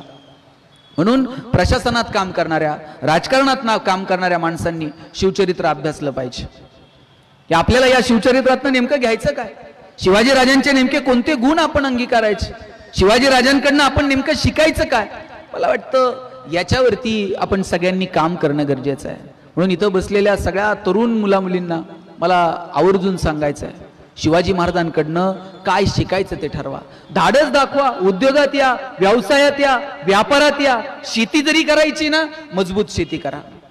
शिवाजी राजांच्या काळात एका शेतकऱ्यानं आत्महत्या केलेलं तुम्हाला बघायला मिळणार नाही. संकट नव्हती का? दुष्काळ वगैरे अशी संकट येत होती, पण त्यातून मार्ग काढावा. अरे ज्याला बैलजोडी नाही त्याला बैलजोडी द्या, ज्याला बियाणं नाही त्याला बियाणं द्या, ज्याला जमीन नाही त्याला कसायला जमीन द्या. शिवाजी राजांचं हे धोरण होतं शेतकऱ्याच्या प्रती. आता शेतकऱ्याला कष्ट करता येतं, घाम गाळता येतो, त्याला बिचाऱ्याला दिवसभर राबत असतो, पण त्याला त्याच्या कष्टाला प्रतिष्ठा मिळत नाही, त्याच्या कष्टाला सन्मान मिळत नाही. मला असं नेहमी वाटतं आबा, शेतकऱ्याच्या घामाला कष्टाला प्रतिष्ठा मिळाली पाहिजे. आणि त्याच्यासाठी नुसते कष्ट नाही, त्या कष्टाला आहे ना थोडी व्यवसायाची जोड असली पाहिजे. मला सांगा, बटाटा किती रुपये किलोने विकत आणता बाजारातनं? 10-20 रुपये किलोनं तुम्हाला बटाटे मिळतात बाजारामध्ये. आणि वेपर्सचं एक पॅकेट किती रुपयाला आणता रे पोरांनो? 5 रुपयाला. 5 रुपयाच्या वेपर्सच्या पॅकेटमध्ये किती वेपर्स असतात? 5. बाकी सगळी हवा आहे. पैसे हवेचे आहेत साहेब. आपल्याला हवा करता आली पाहिजे. आपण कष्ट करतो, हवा करायला कमी पडतो. आणि हवा जर करायची असेल तर त्याला ज्ञान सोडून दुसरा पर्याय नाही. डोळे सताड उघडे ठेवून आपण समाजाकडे बघितलं पाहिजे. काय मार्केट कसं बदलतंय. आता तुमच्या माझ्या उद्योग व्यवसाय व्यापाराला गावाच्या, तालुक्याच्या, जिल्ह्याच्या, राज्याच्या भिंती उरलेल्या नाहीत. परदेशातून आलेल्या कोल्ड्रिंक कंपन्यांनी सगळं मार्केट कॅप्चर केलं. आपल्याला आपली सोलकडी, आपल्याला आपला उसाचा रस, आपल्याला आपले फ्रेश ज्युसेस, आपल्याला ताक, लस्सी, का जगभरामध्ये त्याला प्रतिष्ठा मिळवून देता आली नाही. आपण मार्केटिंग मध्ये कमी पडतो. आपल्या पोरांनी नवनवीन गोष्टी शिकल्या पाहिजेत. अरे 60-70 वर्ष गेली आपल्याला हे कळायला, पाणी पाटाला द्यायचं नसतं, पाणी पिकाला द्यायचं असतं. आपण गाणी बिनी ऐकत पाटानी पाणी देत बसलो. मग कळालं पाणी पिकाला द्यायचं असतं, आपण ठिबक बिबक सारख्या सिंचन पद्धतीचा वापर केला पाहिजे. एवढासा देश आहे इस्रायल, शेतीच्या बाबतीत कुठे निघून गेला. किती दिवस आपण सांगायचं भारत हा कृषी प्रधान देश आहे, भारत हा कृषी प्रधान नव्हे, भारत हा कृषी समृद्ध देश आहे, असं सांगायची वेळ आली पाहिजे. आणि त्याच्यासाठी आपण नाविन्य स्वीकारलं पाहिजे, नवीन तंत्रज्ञान स्वीकारलं पाहिजे. काय होतं 84-85 पर्यंत दुबईमध्ये फक्त तेलाचे पैसे होते. आज जगातला सगळ्यात बिझीएस्ट एअरपोर्ट दुबई, जगातला सगळ्यात प्रॉफिएस्ट मॉल दुबई. जपान, हिरोशिमा आणि नागासाकी उद्ध्वस्त झालं होतं. असं कंबरड जर इतर कोणत्या देशाचं मोडलं असतं ना, पुढचे 50-60 वर्ष तो देश उठून उभा राहिला नसता. पण लिंबू टिंबू पोरं, त्यांना त्यांचा देश स्वतःचा वाटतो. काय शिस्त आहे हो जपानमध्ये, कामाच्या प्रती काय योगदान आहे या लोकांचं. आणि पाहता पाहता जपान कुठे निघून गेलं. आज 140-145 कोटी लोकसंख्या आहे भारताची, आणि त्यातली बहुतांशी लोकसंख्या ही तरुणांची आहे. मग या तरुणाईला आपल्याला योग्य दिशा देता येईल का? एनर्जी कॉन्झर्वेशनचा नियम आहे, एनर्जी नव्यानं क्रिएट होत नाही आणि ती डिस्ट्रॉय पण होत नाही. ती एका फॉर्म मधून दुसऱ्या फॉर्म मध्ये डायव्हर्ट होते. आपल्याला ह्या एनर्जीला फक्त योग्य ठिकाणी डायव्हर्ट करायचं. एखादं दारू पिऊन शिव्या देत, त्याचं शिव्या देणं तुम्हाला बंद करायचंय. तुम्ही कसं बंद करणार? तोंडात बोळा घालून त्याचं शिव्या देणं नाही बंद करता यायचं. आपल्याला त्याला सांगावं लागेल, तुझी एनर्जी आहे ना इथं नाही. शिव्या देण्यासारखी काही ठिकाणं आहेत अजून, आपण प्लॅन करू ना, कधी, कुठं, कोणत्या, पण इथं नाही. आपल्याला ठरवावं लागेल या एनर्जीला कुठं घेऊन जायचं. एखादा बेंचवर उड्या मारतोय वर्गात, त्याचं उड्या मारणं बंद करायचंय. हातपाय बांधून उड्या मारताना बंद नाही होणार. त्याला सांगावं लागेल, उड्याच मारायच्यात ना शाळेच्या गॅदरिंगला, जरा ताला सुरात आपण प्रॅक्टिस करू ना. एखादा जोर जोरात ओरडतंय, त्याला सांगावं लागेल जरा सुरात. कदाचित म्हणतील तू गातोय. या एनर्जीला कुठे घेऊन जायचं याचं प्लॅनिंग आपल्याला करावं लागेल. आणि या एनर्जीला जर योग्य ठिकाणी आपण घेऊन गेलो नाही तर मात्र भवितव्य अंधारात आहे. म्हणून हे उत्तम भवितव्य जर आपल्याला अपेक्षित असेल तर या तरुणाईला कुठे घेऊन जायचं याचा विचार आपण सगळ्यांनी करायला हवा. आणि कमालीची जी अस्वस्थता आहे ना मनातली, ती पहिल्यांदा आपण थांबवून टाकू. मी परवा एक किस्सा ऐकला. एक माणूस असा ट्रेन मधून चाललेला होता, 50-55 वय असेल. बघा, माणसाचं मन इतकं चंचल असतं, एक सेकंद एका जागेवर थांबत नाही. ट्रेन मध्ये बसलेला होता, त्याच्या समोर 20-22 इथला एक पोरगा बसलेला होता. आणि त्या पोरानं विचारलं, काका किती वाजलेत? एक तर टाइम सांगावा किंवा सांगू नये. यानं विचारलं किती वाजलेत, त्यानं असं घड्याळावर हात ठेवला. अहो काका, मी तुम्हाला टाइम विचारला, तुम्ही घड्याळावर हात ठेवताय. तो म्हणला तू विचारू नये आणि मी सांगू नये. अहो झालं काय? म्हणला मला तुमच्या पोरांच्या सगळ्या सवयी माहिती आहे. तू आता म्हणणार किती वाजले, मी म्हणणार 10. तू मग पुढे बोलायला सुरू करणार, मग आपल्यात संवाद वाढणार. तू म्हणणार काका कुठे चालले, मी म्हणणार मुंबईला. तू म्हणणार मी पण मुंबईला. मग तू विचारणार तुम्ही कुठे उतरणार, मी म्हणणार कुर्ल्याला. मग तू म्हणणार मी पण कुर्ल्याला. आपण दोघं कुर्ल्यात उतरणार, आपल्यामध्ये गप्पा वाढणार. मग मी तुला म्हणणार येतो का चहाला, तू नाही म्हणणार नाही. तू माझ्या घरी चहाला येणार, मग माझी तरुण मुलगी ती तुला चहा घेऊन येणार. मग तू तिला विचारणार किती वाजले, मग तुमच्यात संवाद सुरू होणार. मग कधीतरी तू लग्नाचा निरोप घेऊन येणार. आणि ज्याच्या हातात साधं घड्याळ नाही त्याला मी माझी पोरगी देऊ शकत नाही म्हणला. त्यापेक्षा इथंच संवाद स्टॉप. काय अकलीची तारे, काय म्हणजे काय, याला अर्थ आहे का? माणूस असतो कुठे, बोलतो कुठे, विचार कुठे. हे जी चंचलता आहे ना मनाची, ही जिथे स्थिर झाली ना, संतांनी सांगितलंय चरण कमळ दळू रे भ्रमरा. ज्ञानोबारायांनी सांगितलं इकडे तिकडे धावू नको, संतांच्या चरणाजवळ जा. ज्ञानोबारा तुकोबाराय, मगाशी मी येत होतो तेव्हा आपण बोलत होतात, ताई बोलत होत्या की तुकोबारायांचं कीर्तन ऐकायला छत्रपती शिवाजी महाराज जायचे. शिवाजी महाराजांनी तुकोबारायांचं कीर्तन ऐकलं. तुकोबारायांनी पायकीचे अभंग केले, ज्या अभंगातून सैन्याला प्रेरणा मिळाली.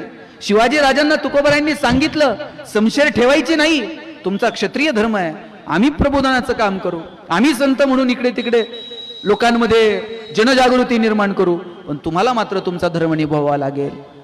आणि जेव्हा शिवाजी महाराजांनी नजराणा पाठवला, तुम्ही तो प्रसंग बघा.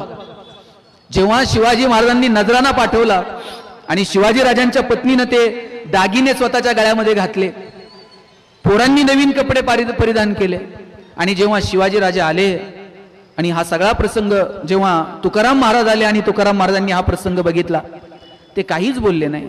पत्नीकडे गेले आणि सांगितलं तुमचे एर वित्त धन मज मृत्यू के समान, आम्ही तेने सुखी म्हणा विठ्ठल विठ्ठल मुखी. पत्नीच्या गळ्यातला एक एक दागिना काढला आणि असा खाली टाकला. आणि तुम्ही जुना चित्रपट बघितला असेल ब्लॅक अँड व्हाईट तुकाराम महाराजांचा, त्यात तुमच्या डोळ्यासमोर तो प्रसंग येईल जेव्हा तुकोबारायांनी पत्नीच्या गळ्यातले दागिने काढून असे खाली टाकले. तेव्हा तुकोबारायांच्या मुलांना सांगावं लागलं नाही की आपण परिधान केलेले कपडे आता काढायचे असतात. तुकोबारायांच्या मुलांनी एक एक कपडा खाली काढून टाकला.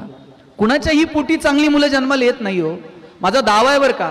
आपण जसे वागू ना तसं मुलं वागत असतात, आपण सांगू तसं मुलं वागत नाहीत, आपण जसं वागू तसं मुलं वागतात. संभाजीराजे कुणाच्याही पोटी जन्माला येत नाहीत. आपण संभाजीराजांना छावा म्हणतो, पण छावा जन्माला येण्यासाठी अगोदर बाप सिंह असावा लागतो. बाप सिंह हो. तुकाराम महाराजांना हेवा वाटतं सांगताना, माझ्या वडिलांची मिराशी गा मिरवीन तुझी चरण सेवा पांडुरंगा. आम्ही जे काही जगलो आमच्या बाप दाद्यांना आम्हाला घालून दिलेला मार्ग आहे. अरे संभाजीराजे सुद्धा जे जगले त्याच्यासाठी मार्ग वाट जर कुणी तयार करून ठेवली असेल तर ती छत्रपती शिवाजी महाराजांनी तयार करून ठेवली. संभाजीराजांना जेव्हा पकडलं, औरंगजेबाच्या समोर उभं केलं, ज्या डोक्यावर आयुष्यभर सह्याद्रीचा मुकुट होता त्याच संभाजीराजांच्या डोक्यात विदूषकाची टोपी घातली.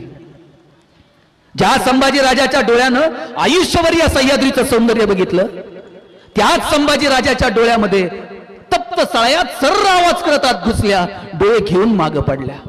आपल्या डोळ्यात कुसळ गेलं तरी वेदना होतात. संभाजीराजांच्या डोळ्यामध्ये तप्त सळया घातल्या, डोळे घेऊन मागे पडल्या, पण राजानं मान मात्र झुकवली नाही. ज्या संभाजीराजाच्या कानानं आयुष्यभर या सह्याद्रीचं संगीत ऐकलं, त्याच संभाजीराजाच्या कानामध्ये तप्त शिस ओतलं गेलं. राजा मान झुकवत नाही. औरंगजेबानं विचारलं, बोल संभा, हार किसकी और जीत किसकी? संभाजीराजे म्हणले, हार कोणाची जीत कोणाची काय विचारतो? आमच्या हातातल्या बेड्या काढ. ज्या क्षणाला आमच्या हातातल्या बेड्या काढशील ना त्या क्षणाला संभाजी तोंडानं सांगणार नाही कुणाची हार आणि कुणाची जीत. संभाजीच्या हातातली समशेर सांगेल कुणाची हार कुणाची जीत. घरी गेल्यानंतर औरंगजेबानं डोळ्यात पाणी आणून सांगितलं बायकोला, कितना खुशकिस्मत है वो शिवा जिसने ऐसी औलाद पैदा की. मेरी 4 औलादे लेकिन सब गधों की फौज. कुणाच्याही पोटी चांगली पोरं जन्माला येत नाहीत. आणि माझा दावा आहे, आपण सांगू तसं मुलं वागत नाहीत, आपण जसं वागू तसं मुलं वागतात. आपण पोराला सांगायचं व्यसन करू नये, आणि बापच संध्याकाळी सांगतंय जा जरा चुलीवर सिगरेट पेटून आण. पोरग असं येतंय बापाकडे जसं ऑलिम्पिकची ज्योत घेऊन आले. बाप कानातनं धूर काढतो, नाकातनं धूर काढतो, हे सगळ्या शाळेत सांगतो जादूगार बाप आहे, कानातनं धूर काढतो. तुम्ही काय पेरायचं ठरवलंय? तुम्ही जे पेरणार ते उगवणार. म्हणून आबांनी व्याख्यानमाला सुरू केली, पण व्याख्यानमालेत फक्त आपण ऐकू शकाल, पण आता इथं बसलेल्या आपल्या सगळ्यांची एक जबाबदारी आहे की आपण आपल्या वागण्यातून इतरांच्या समोर काही आदर्श निर्माण करू शकतो का. मला मगाशी दादांनाही सांगितलं, कोविडच्या काळामध्ये आपण लोकांना खूप सेवा केली, लोकांसाठी कोविड सेंटर सुरू केलं. मला वाटतं ह्या ज्या सामाजिक भान आहे ना, हे आपल्यामध्ये असलं पाहिजे. ज्या पद्धतीनं आबांनी कोविडच्या काळामध्ये काम केलं, तुमच्या माझ्या पिढीनं बघितलेलं हे सगळ्यात मोठं संकट. आपण काय 72चा दुष्काळ बघितला नाही, याच्या आधी अनेक संकट आलेली आहेत. तुम्हाला मोजकी सांगतो, नेपोलियन जेव्हा युरोपवर गेला ना चालून, त्यानं युरोप जिंकला, पण तिथं पिवळ्या तापाची साथ आली, पटापट सैन्य मरायला लागलं. युरोप तसाच सोडला आणि मोजकं उरलेलं सैन्य घेऊन त्याला मायदेशी यावं लागलं. दक्षिण आफ्रिकेमध्ये जनावरांचा प्लेग आला, पटापट जनावरं मरायला लागली, जनावरांवरती आधारित असणारे उद्योग व्यवसायाला यायला गेले. चीनमध्ये मिंग राजवट होती, प्लेगची साथ आली, पटापट माणसं मेली, चीनची अख्खी मिंग राजवट उद्ध्वस्त झाली. तुमच्या माझ्या पिढीनं बघितलेलं सगळ्यात मोठं संकट कोरोना. कोरोना कुणी बघितलाय का तुमच्यापैकी? बघितलं कुणीच नाही, पण कळला मात्र. लोक खिडकीतनं खाली बघायची, जनावरं फिरतायत, आम्ही रस्त्यावर कधी येणार, थाळ्या बिळ्या टाळ्या काय काय केलं नाही आपण. पण 2 वर्ष मात्र आपल्याला रस्त्यावर फिरू दिलं. निसर्गाच्या समोर आपण आहोत कोण? निसर्गाच्या समोर आपण फार छोटे आहोत. मला वाटतं तो काळ होता, तसं संकट परत कधी येऊ नये. त्या काळामध्ये अशी काही माणसं धावून आली आणि त्यांनी आदर्श निर्माण केला की अशा प्रसंगी आपण पुढारलेल्या माणसांनी, परमेश्वराच्या कृपेनं आपल्याकडे 2 रुपये आहेत, परमेश्वराच्या कृपेनं आपल्याकडे सत्ता स्थान आहेत. मला वाटतं या सत्तेचा वापर आपण गोरगरिबांच्या कल्याणासाठी केला पाहिजे. आज मला असं नेहमी तुम्ही राजकारणी माणसं फार नशीबवान आहात साहेब. एखादी सकाळपासून तुमच्याकडे रीग लागते लोकांची, छोटे छोटे प्रश्न असतात, तलाट्याला फोन करायचा असतोय, ग्रामसेवकाला सांगायचं असतंय. अजूनही सर्वसामान्य माणूस तलाठी भाऊसाहेबांकडे जायचं म्हटलं तर ते म्हणतंय मूड नीट असेल का, भाऊसाहेब नीट बोलेल का. अजूनही त्या लोकांमध्ये ती साशंकता असते. आमदारांकडे गेल्यानंतर एक फोन केला, ए जा रे तुझं ते काम होतंय. तुमच्या एखाद्या फोननं, तो तुमचा साधा एक फोन असतो, पण समोरच्या माणसाचं एक मोठं काम त्यातून होऊन जातं. किती काम आहे हो, किती मजा या. आणि जर आपल्याला आपल्या कष्टानं म्हणा किंवा भगवंताच्या कृपेनं म्हणा, बापदाद्याच्या पुण्यानं म्हणा, अशी सत्ता स्थानं जर मिळाली ना, त्या सत्ता स्थानांचा वापर सर्वसामान्य माणसांच्या कल्याणासाठी केला पाहिजे. आणि पोरांनो, पुढारी लोकांकडनं एक गोष्ट मात्र आपण शिकली पाहिजे. मला सगळ्या पुढाऱ्यांचा हेवा वाटतो साहेब. एका तरी राजकारणातल्या माणसानं आत्महत्या केलेली बघितलंय का कधी? ते घाबरतच नाहीत. 2 देऊन 2 घेऊन, बर असं तर असं, तसं तर तसं, नाव ठेवले तरी हरकत नाही, कौतुक केलं तरी हरकत नाही, चालत राहतो तो ही माणसं. आपल्याला कुणी काही बोललं तर असं वाटतं, ही असं कसं काय बोलला असेल, काय बोलला, खचत नाही ती माणसं. सगळ्या राजकीय माणसांकडनं ही गोष्ट शिकली पाहिजे. 2 देऊन 2 घेऊन ही माणसं चालत राहतात. आपल्याला जी संधी मिळते ना, त्या संधीचं आपण सोनं केलं पाहिजे. शिवाजी महाराजांनी स्वराज्य निर्माण केलं, संभाजीराजांनी एक सुद्धा भगवा निशाण खाली पडू दिलं नाही.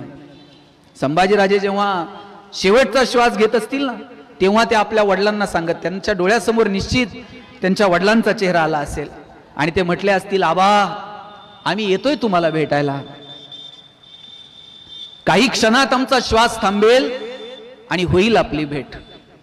तुम्ही गेलात तेव्हा आम्ही तुमच्या जवळ नव्हतो, मुलगा म्हणून मला तुमची शेवटची भेट नाही होऊ शकली.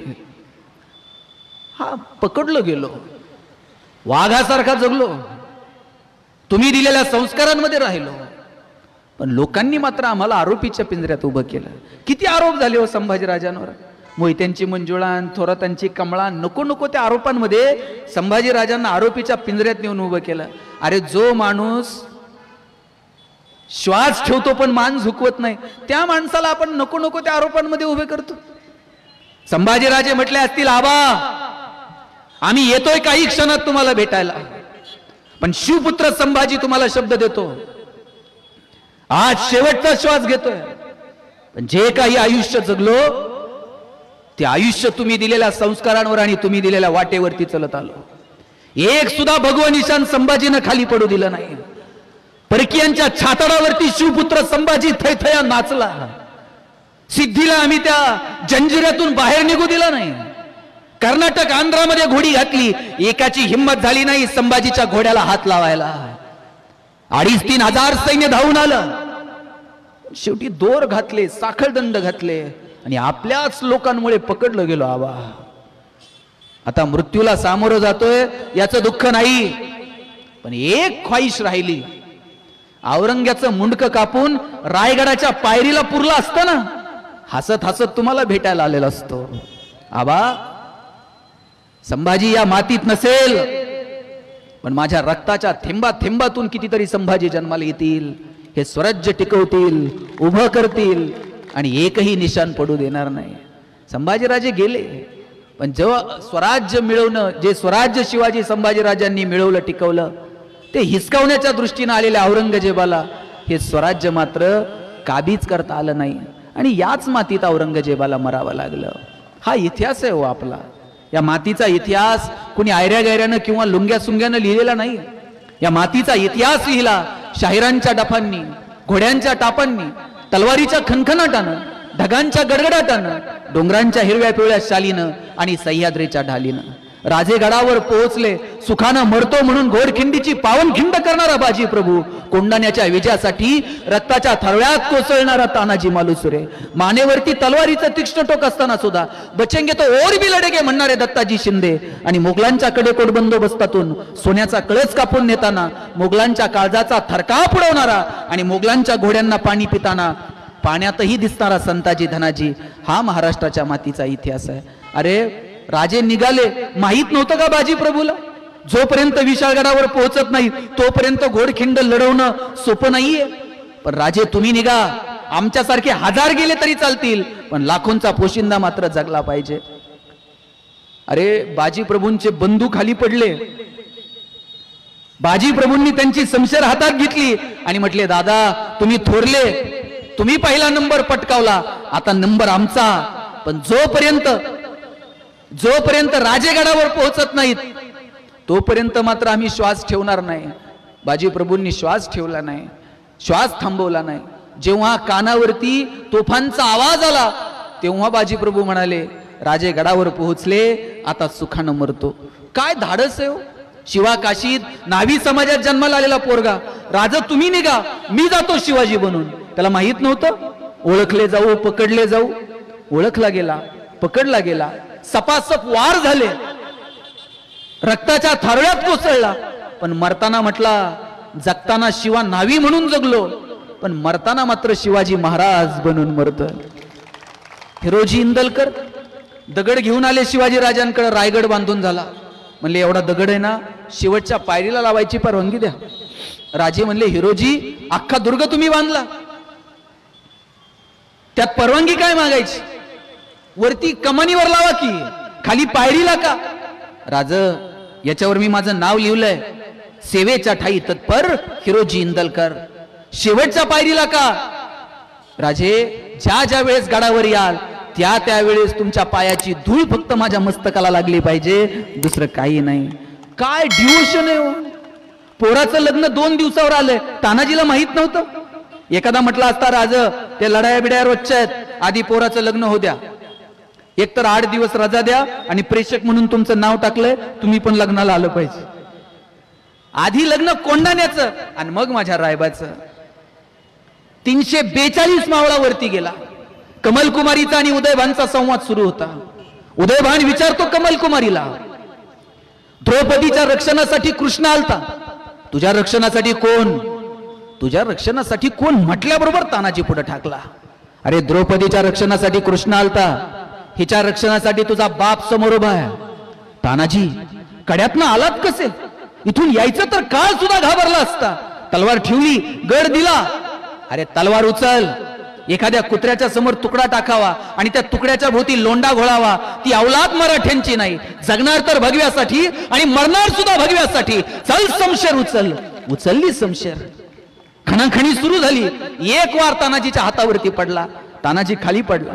खाली पडलेल्या तानाजीला लात मारली. उदयभान निघाला. 80 वर्षाच्या शेलार मामानं आवाज दिला, माझ्या तानाला लात मारून चालला. मनगटात जर एवढीच खुमखुमी असेल तरी 80 वर्षाच्या म्हाताऱ्यावर वार कर. 30 रक्ताळलेली तलवार फिरवून टाकली. शेलार मामानं वार हातावरती झेलला आणि दुसऱ्याच वारामध्ये 24-25 वर्षाच्या उदयभानच्या छातालावर बसून 80 वर्षाच्या म्हाताऱ्यानं, कोणत्या बिचव्यानं नाही, कोणत्या तलवारीनं नाही, कोणत्या समशरीनं नाही, 80 वर्षाच्या म्हाताऱ्यानं स्वतःच्या दातानं त्याच्या नरडीचा घोट घेतला. 80 वर्षाच्या म्हाताऱ्यात ही ताकद येते कुठून? शिवाजी महाराजांनी त्यांचं सैन्य असं बांधावरनं चाललेलं आहे. 10-12 वर्षाचं लिंबू टिंबू पोरग हातात दगड घेऊन धावून जात. चाललात कुठं टाच मारून, पुढे जर आलात राई राई एवढ्या चिंधड्या उडवून टाकल. त्याला माहित नाही येणारा शिवाजी राजा आहे, पण तो त्यांना सांगतो हे राज्य शिवाजीचं आहे. पुढे जर आलात ना राई राई एवढ्या चिंधड्या उडवल. 10-12 वर्षाच्या पोरामध्ये ही हिंमत निर्माण केली कुणी? ही निर्माण केली छत्रपती शिवाजी महाराजांनी. आणि म्हणून शिवाजी महाराजांचा इतिहास फक्त ढाल तलवारीचा नाही. शिवाजी महाराजांचं प्रशासन, त्यांची स्त्रियांविषयीची धोरणं. कर्नाटकच्या मोहिमेवरती असताना सावित्री देसाई तिची गडी जिंकली, बेड्या घातल्या हातात आणि सैन्यानं सावित्रीला समोर उभं केलं. सावित्रीने सांगितलं मला काय शासन करायचंय ते करा, या लेकराला मात्र जीवदान द्या. शिवाजी महाराज सिंहासनावरनं उठले, त्या लेकराला हातात घेतलं आणि म्हटले हा पोरगा माझा भाचा आहे, तू माझी बहीण आहे, तू तुझ्या गडीसाठी लढली, गडी तर तुला दिलीच, पण या लेकराच्या दही दूध भातासाठी आजूबाजूची 10 गावं सुद्धा देऊन टाकली. शत्रूच्या स्त्री सोबत सुद्धा कसं वागावं ना, हे शिवाजी महाराजांकडनं शिकावं. पोरांनो, तुम्ही असे चौकात उभेत आणि गावातल्या, गल्लीतल्या, शाळेतल्या, कॉलेजमधल्या 2 पुरी तिथून चाललेल्या आहेत. त्या पुरींनी जर तुमच्याकडे बघितलं ना, त्यांना असं सुरक्षित वाटलं पाहिजे, अरे वाघासारखी 2 पोरं इथं उभी आहेत, इथं काय कोणाची हिंमत आहे. आणि तुमच्याकडे बघून तुमच्या गावातल्या, गल्लीतल्या, कॉलेजमधल्या, शाळेतल्या पुरीला जर सुरक्षित वाटत नसेल ना, तुम्हाला जय भवानी आणि जय शिवाजी म्हणायचा अधिकार नाही, हे तुम्ही लक्षात ठेवा. मुलींनी तुमच्याकडे बघितलं तर सुरक्षित वाटलं पाहिजे, असा आपला रुबाब असला पाहिजे. आणि म्हणून शिवचरित्रातनं नेमकं काय शिकायचं हे ठरवून घ्या. शिवाजी महाराजांची समाजाकडे पाहण्याची दृष्टी, शेतकऱ्यांकडे बघण्याची दृष्टी, व्यापाराच्या बाबतीमध्ये शिवाजी राजांचं काय धोरण आहे. सुरत लुटली ती फक्त पैसे कमवायला नाही लुटली, सुरतेतल्या व्यापाऱ्यांना दम भरलाय. तुम्हाला जर इथं उद्योग व्यवसाय व्यापार करायचा असेल तर दिल्लीत बसलेला औरंगजेब इथं तुमच्या रक्षणासाठी येणार नाही. तुम्हाला आमचं राज्य तुम्हाला आमचं स्वीकारावं लागेल. इकडे पोर्तुगीजांनी कोकण किनारपट्टीवरती जहाजं उभी केली आणि कर आकारायला सुरुवात केला. राजांनी त्यांना दम भरला, अरे किनारपट्ट्या आमच्या, उद्योग आमचा, व्यवसाय आमचा, व्यापारी आमचे, आणि कर कोण तुम्ही लादणारे? कर प्रणाली सुद्धा आमची असेल. गुजरात वरून काही व्यापाऱ्यांना घेऊन आले आणि पुण्यामध्ये व्यापार वसवायला सांगितला.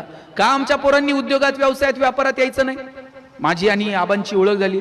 अरे 5-6 कारखाने बिरखाने, सामान्य कुटुंबातला एक पोरगा, पण असं वाटतं की आपण उद्योजकतेत आलं पाहिजे, व्यावसायिकतेत आलं पाहिजे, समाजकारणात आलं पाहिजे, राजकारणात आलं पाहिजे. अशी माणसं स्वतःला झुकून देतात. आणि मला वाटतं ते राजकारणात आत्ता आले, पहिला उद्योग, पहिला व्यवसाय, आणि तोही सचोटीनं. आपल्या पोरांनी आबा उद्योगात, व्यवसायात आलं पाहिजे. आज काय परिस्थिती महाराष्ट्राची उद्योग व्यवसायाच्या संदर्भानं? टायरवाले केरळचे, किराणा व्यवसायात पटेल, हार्डवेअरची दुकानं भोरींची, बांधकाम व्यवसायात युपीचे लोक, गवंडी सगळे बिहारचे, सुतार कामात राजस्थानी, हॉटेल सगळी दक्षिणात्यांकडं, चायनीजच्या गाड्या पूर्वांचलचे तरुण चालवतात. बरं चला, संविधानाने त्यांना अधिकार दिलाय, कष्ट करतील पोट. आम्ही कुठं आहोत? आम्ही नोकऱ्यांच्या रांगांमध्ये उभे आहोत. बरं त्यात त्यांची चूक नाही, त्या आईबापानच त्याला सांगितलेलं असतं, बाबा नोकरी कर, नाहीतर तुझं लग्न पण होत नसते. आणि पोरं हल्ली अशी हुशार आहेत, लग्न जमेपर्यंतच नोकरी करते. तुमच्याकडे रोज 2-4 तरी येत असणार, कारखान्यावर तर चिटकून घ्या, बरं ते लग्न झाल्यावर काढून का टाका ना 6 महिन्यात. लांबचं उदाहरण नाही, सोलापूरमध्येच पेपरला बातमी होती, लग्न जमत नाही म्हणून तरुण पोरांनी कलेक्टर ऑफिसला मोर्चा काढला. आता कलेक्टरला एवढंच काम आहे का तुमचे लग्न जमवायचं? लात मारील तिथून पाणी काढाल अशी ताकद ठेवा. कसं लग्न जमत नाही? आमच्याकडे तर एकाचं लग्न होईना, त्याच्या मित्रानं त्याला सांगितलं, म्हणला टेन्शन घेऊ नको, मुलीकडचे बघायला आले ना पगार जरा वाढून सांगायचा म्हणला. मुलीच्या वडिलांनी विचारलं पगार किती? बरं यानं जरा अंदाज घेऊन सांगायचं. हे म्हणताय 1.5 लाख. मुलीचे वडील म्हणले तुझ्याकडे बघून तर वाटत नाही 1.5 लाख असेल. हे म्हणताय तसा फिक्स 1.5 लाख आहे, कटिंग करून 8,000 हातात येतो म्हणलं. आपण किती दिवस फसवणार आहोत. पोरांनी उद्योगात व्यवसायात आलं पाहिजे, व्यापारात आलं पाहिजे, याच्यासाठी आपण सातत्यानं प्रयत्न करा. भारत ही जगातली सगळ्यात शेवटचे 2 मिनिट घेतो. भारत ही जगातली सगळ्यात मोठी बाजारपेठ आहे आणि तिथं आपलं नाणं खणखणीत वाजून कसं विकायचं ना, याचं तारतम्य आपल्याकडं असलं पाहिजे. पोरांच्या मागं हंटर घेऊन फक्त मार्कांसाठी लागू नका. आपण पोराला सांगितलंय एवढे मार्क पडले पाहिजेत, तेवढे मार्क पडले पाहिजेत. ट्रेंड बदलतील तसे आपण बदलतो. एक जमाना डीएडचा होता. मस्के सर, डीएडला जर नंबर लागला हवेतच आणि 2 जण जर जिल्हा परिषदला रुजू झाले नवरा बायको, परत त्यांनी मागं बघायचं. आज डीएड कॉलेजेसची अवस्था काय सर? आता बहुतांशी डीएड कॉलेजेस बंद होण्याची अवस्था. डीएडचा फॉर्म कमी झाला, नंतर इंजिनिअरिंग वाल्यांचा काळ होता. गावात जर एखादा पाहुणा आला आणि त्यानं जर विचारलं ना इंजिनियर साहेब कुठे राहतात, सगळं गाव पाहुण्याला इंजिनियरच्या घरी नेऊन सोडत होतं. आता तुम्ही गावात जाऊन विचारा इंजिनियर साहेब कुठे राहतात, ते म्हणते नाव सांग. प्रत्येक घरात 4 आहेत. आणि आफ्टर कोविड आता मेडिकलचा बूम आहे. प्रत्येक आई बापाला वाटतंय पोरग मेडिकललाच गेलं पाहिजे. नाही भारतात नंबर लागला तर ते म्हणते रशियात जाऊ द्या, पण त्यानं मेडिकललाच गेलं. बरं त्यात असं नाही याला मॅथ फिजिक्स मध्ये इंटरेस्ट आहे म्हणून त्यानं इंजिनिअरिंगला जावं, याला बायोकेमिस्ट्री मध्ये इंटरेस्ट आहे म्हणून त्यानं मेडिकल. यांच्या डोक्यात काय, पोरगा MBBS, त्याला मुलगी MBBS, दोघांचा दवाखाना आणि नंतर मेहुण्याला मेडिकल. इकडे कसं असतंय मला माहित नाही. हल्ली ते मेहुण्यालाच द्यावं लागतं. अलिखित नियम आहे. या चौकटीच्या पलीकडे जायला तयार नाही होत. आमच्याकडे सर्कस चालते आणि सर्कस मध्ये वाघ सिंहाचे प्रयोग चालतात. शेवटचे 1 मिनिट. आणि त्या सर्कस मध्ये लोक वाघ सिंह बघायला येतात. एक लहान पोरग कुत्र्याचं पिल्लू घेऊन गेलं आणि सर्कसच्या मॅनेजरला म्हटला उद्या पहिला प्रयोग या पिल्लाचा झाला पाहिजे. सर्कसचा मॅनेजर म्हटला लोक वाघ बघायला येतात, सिंह बघायला येतात, हे पिल्लू कोण बघल? म्हणला हे पिल्लू विशेष पिल्लू आहे. म्हणला काय विशेष आहे? म्हणला हे सुंदर पियानो वाजवतो. त्यानं बॅग मधनं पियानो काढला, पिल्लाच्या समोर ठेवला. पिल्लू पियानो वाजवायला लागला. तो म्हणला अरे 1 नंबर पिल्लू आहे, उद्या पहिला प्रयोग या पिल्लाचा. दोघांमध्ये संवाद सुरूच होता. तेवढ्यात एक मोठं कुत्रं आलं, दातात उचललं पिल्लाला, रागात अशी पियानोवरती लात मारली आणि जोरात हॉलच्या बाहेर निघून गेलं. त्या सर्कसच्या मॅनेजरने विचारलं हे कोण आहे, एवढा राग का? त्या पोरानं सांगितलं ये इसकी माँ है और इसे डॉक्टर बनाना चाहती है. आपल्याकडे नियम आहे का? ज्याला डॉक्टर व्हायचंय त्यानं पियानो वाजवायचं नाही, ज्याला पियानो वाजवते तर त्यानं डॉक्टर व्हायचं नाही. हंटर घेऊन पोरांच्या मागे लागलोय आम्ही. शिवाजीराजे 4 मार्काला, संभाजीराजे 5 मार्काला. तुकाराम महाराजांचा अभंग अवघड आहे, ऑप्शनला टाका, त्याच्याऐवजी दुसरं काहीतरी वाचा. परवा तर 10वीतला पोरगा मला विचारत होता सर या वर्षी मराठीच्या पेपरला ज्ञानदेव पडणार का तुकाराम पडणार? म्हटलं अरे हे पडतील कसे ज्यांनी महाराष्ट्र उभा केला. मार्कांच्या पलीकडे जाऊन आम्हाला जरा आमच्या अभ्यासाकडे बघता येईल का याची काळजी घ्या. मुलांना चांगला संस्कार द्या, चांगला विचार द्या आणि छत्रपती शिवाजी महाराजांचा विचार जनसामान्यांमध्ये रुजेल यासाठी मनापासून काम करा. शिवाजी महाराजांचा फोटो बघा, एका हातात तलवार असते आणि पाठीवरती ढाल असते. इतर राजांच्या एका हातात तलवार असते आणि दुसऱ्या हातात ढाल असते. मी नेहमी आमच्या सरांना विचारायचो, इतर राजांच्या एका हातात तलवार दुसऱ्या हातात ढाल, शिवरायांच्या मात्र कायम पाठीवर ढाल का असते? त्यांनी सांगितलं छत्रपती शिवरायांकडे दूरदृष्टी होती. त्यांना ठाऊक होतं 300 वर्षांनंतर पुढून वार करणारी अवलाद जन्माला येणार नाही. पाठीवरती वार करणाऱ्यांची संख्या वाढेल तेव्हा ढाल पाठीवरती घ्या. आता विचारांची आणि संस्कारांची ढाल पाठीवरती घ्यायची आणि भविष्याचा वेध घेण्यासाठी शिवचरित्र अभ्यासायचं एवढाच विचार या निमित्ताने व्यक्त करतो. आबा ज्या पद्धतीने आपण ही सांस्कृतिक चळवळ निर्माण केली त्या चळवळीतून चांगले कार्यकर्ते, एक चांगला नागरिक आपल्याला या तालुक्यात या पंचकृषीत पाहायला मिळेल असा आशावाद व्यक्त करतो. तुम्हा सगळ्यांना शिवजयंतीच्या मनापासून शुभेच्छा देतो. आपल्या राजाची जयंती 19 तारखेला घराघरासमोर रांगोळी काढली पाहिजे. आपल्या घराच्या समोर त्या दिवशी जरा गोड, अरे शिवाजी राजांचा वाढदिवस आहे, लिंबू टिंबू पोरांचे वाढदिवस इथं आपण केकन बिकन गाडीवर रस्त्यावर साजरे करतोय. शिवाजी राजांचा वाढदिवस आहे, घराघरात साजरा झाला पाहिजे. पोराला जवळ घ्या, त्याला शिवाजीराजे संभाजीराजांची गोष्ट सांगा आणि त्याला सांगता यावी गोष्ट याच्यासाठी आधी आपण वाचा. आपण काय गोष्टी सांगतो पोरांना? एक होता राजा, त्याच्या 2 राण्या, एक आवडती एक नावडती. पोरग तेच करतोय कॉलेजला गेल्यावर. एक राजा 2 राण्या आणि एक आवडती आणि एक नावडती.